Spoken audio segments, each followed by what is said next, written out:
இப்போ நம்ம ஆயில்ய நட்சத்திரத்தில் பிறந்தவங்களுடைய கர்மா என்ன, அவங்க எதை அனுபவிக்கிறாங்க, அதுக்கான நிவர்த்தி என்ன அப்படிங்கிறத பற்றி தான் பார்க்க போகிறோம். ஆயில்ய நட்சத்திரம் பார்த்தீங்கன்னா முழுக்க முழுக்க கடகராசியில தான் இருக்கும் இல்லைங்களா. இப்போ இந்த ஆயில்ய நட்சத்திரம் 1, 2, 3, 4 பாதங்களுமே கடகத்துல தான் இருக்கும். இவங்களுக்கு வந்து பார்த்தீங்க அப்படின்னா இந்த 1, 2, 3, 4 பாதங்களும் ஆயில்ய நட்சத்திரத்தில் கடகராசியில இருக்கும். இவங்க வந்து பார்த்தீங்கன்னா கடகத்தினுடைய தன்மை முழுக்க முழுக்க இருக்கும். அவங்களுக்கு தாய்மை அன்பு இருக்கும், எதையும் விட்டு கொடுத்து போகக்கூடிய மனப்பான்மை இருக்கும். நிறைய படிப்பறிவை விட அனுபவ அறிவே இவங்ககிட்ட அதிகமா இருக்கும்.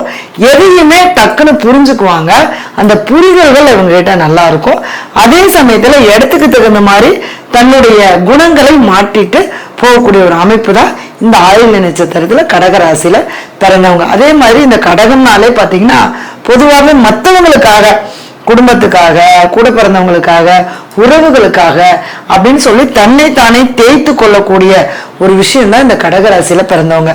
அதுலயும் பாத்தீங்கன்னா இந்த ஆயில்ய நட்சத்திரம் மேக்சிமம் வந்து கொஞ்சம் தன்னுடைய நலனையும் பார்த்துக்கும், மற்றவங்களுடைய நலனை பார்க்கக்கூடிய ஒரு அமைப்பு தான் இந்த ஆயில்ய நட்சத்திரத்துல பிறந்தவங்களுக்கு.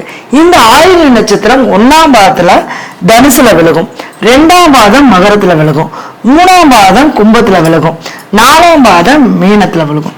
இந்த ஆயில்ய நட்சத்திரம் 1ஆம் பாதத்துல பிறந்தவங்களுக்கு மனசு, காதல், வருமானம் வராது, காதல் தோல்வியை கொடுக்கும். அப்படியே மீறி வந்தாலும் காதல்னால மனசுல ஒரு வலி, வேதனை, தோல்விகளை சந்திக்கிற மாதிரி இருக்கும். அடுத்தது குலதெய்வம், அடுத்தது குழந்தை பாக்கியம். இது எல்லாமே அவங்களுக்கு கொஞ்சம் லேட் ஆகக்கூடிய ஒரு அமைப்பு இருக்கும். அடுத்தது குழந்தைங்க பிறந்ததுக்கு அப்புறம் குழந்தைங்களை நினைச்சு ஒரு கவலையை கொடுக்கக்கூடிய ஒரு அமைப்பு இந்த ஆயில்ய நட்சத்திரம் 1ஆம் பாதத்துல பிறந்தவங்களுக்கு. அடுத்ததா இந்த ஆயில்ய நட்சத்திரம் 2ஆம் பாதத்துல பிறந்தவங்களுக்கு பார்த்தீங்க அப்படின்னா பொதுவாகவே 4ஆம் பாவம் சொல்லக்கூடிய தாய் வழி உறவுகள், அடுத்தது சொத்து, சுகஸ்தானம், இது எல்லாமே அவங்களுக்கு பாதிப்பு கொடுக்கும்.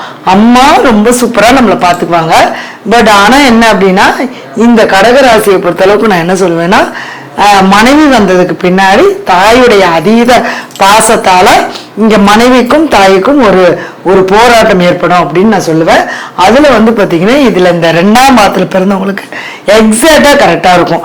அந்த 2ஆம் பாதத்துல பிறந்தவங்களுக்கு தான் அம்மா வந்து ரொம்ப அதிகமா அனுபவிச்சதுனால நான் தான் என் பையனுக்கு செய்வேங்கிற அந்த உணர்வு அம்மாவுக்கு இருக்கும்.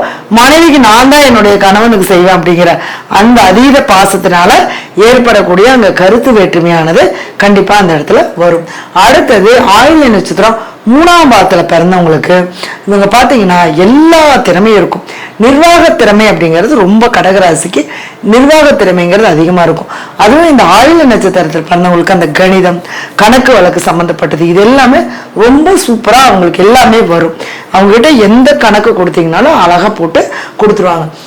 அது வந்து பாத்தீங்கன்னா இந்த 3ஆம் பாதத்துல பிறந்தவங்களுக்கு இவங்க என்ன முயற்சி எடுத்தாலும் அந்த ஜெயிக்கிறதுக்கான வழி மட்டும் இவங்களுக்கு தெரியாது.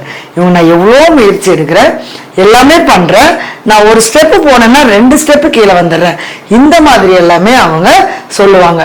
அடுத்தது 4ஆம் பாதத்துல பிறந்தவங்களுக்கு எப்பவுமே பொருளாதாரம் சார்ந்த விஷயங்கள் பிரச்சனையை கொடுக்கும்.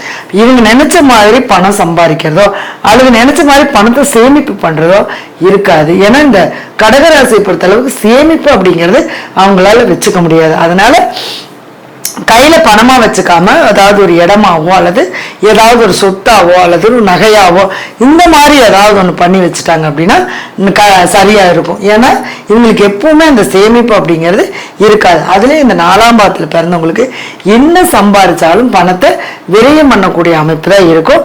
இதே மாதிரி இவங்க கொடுக்கல் வாங்கல் விஷயங்கள்ல ரொம்ப கவனமா இருக்கணும். ஏன்னா பணம் கொடுத்தா திரும்பி வராது, அப்படி இருக்கக்கூடிய அமைப்பு தான் இந்த 4ஆம் பாதத்துல பிறந்தவங்களுக்கு. இவங்க வந்து பாத்தீங்க அப்படின்னா கும்பகோணத்துல இருக்கக்கூடிய திருத்தேவன்குடி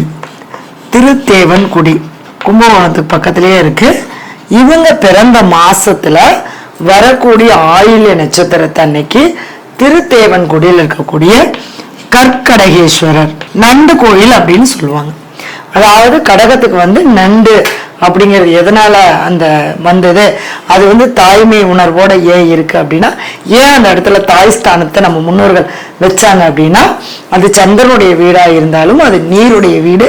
அடுத்தது வந்து பாத்தீங்கன்னா நண்டு வந்து பாத்தீங்கன்னா தான் குழந்தை பிறக்கும் போது வயிறு வெடிச்சுதான் தன்னுடைய குழந்தைகளை வந்து அது உருவாக்கும்.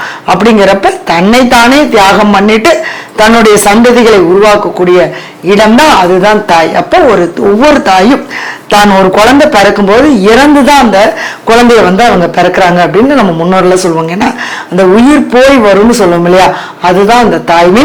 அதனாலதான் அந்த இடத்துல வந்து சந்திரனுக்கு ரொம்ப முக்கியத்துவம். அந்த இடத்துல கடகத்தை வந்து தாயுடைய வீடா நம்மளுடைய முன்னோர்கள் வச்சாங்க. அதுக்கு நண்டு தான் அந்த இடத்துல சின்னமா வச்சிருக்காங்க. அப்ப அப்படி இருக்கக்கூடிய அந்த நண்டு கோயில் சொல்லக்கூடிய கற்கடகேஸ்வருடைய கோயில் ஆலயத்துக்கு போய் உங்க வயசத்தினையும் அத்தனை தீபம் போட்டு முடிஞ்ச வரைக்கும் உங்களால எத்தனை பேர்த்துக்கு அன்னதானம் பண்ண முடியுமோ அத்தனை பேர்த்துக்கு நீங்க அன்னதானம் பண்ணிட்டு வாங்க. தண்ணி கம்பல்சரி கொடுத்துட்டு வரணும். இந்த கடகராசியை பொறுத்த அளவுக்கு தண்ணியும் சாப்பாடும் எந்த அளவுக்கு தானம் கொடுக்குறீங்களோ அந்த அளவுக்கு உங்களுடைய வாழ்க்கை நிச்சயமா நல்ல மாற்றத்தை கொடுக்கும்.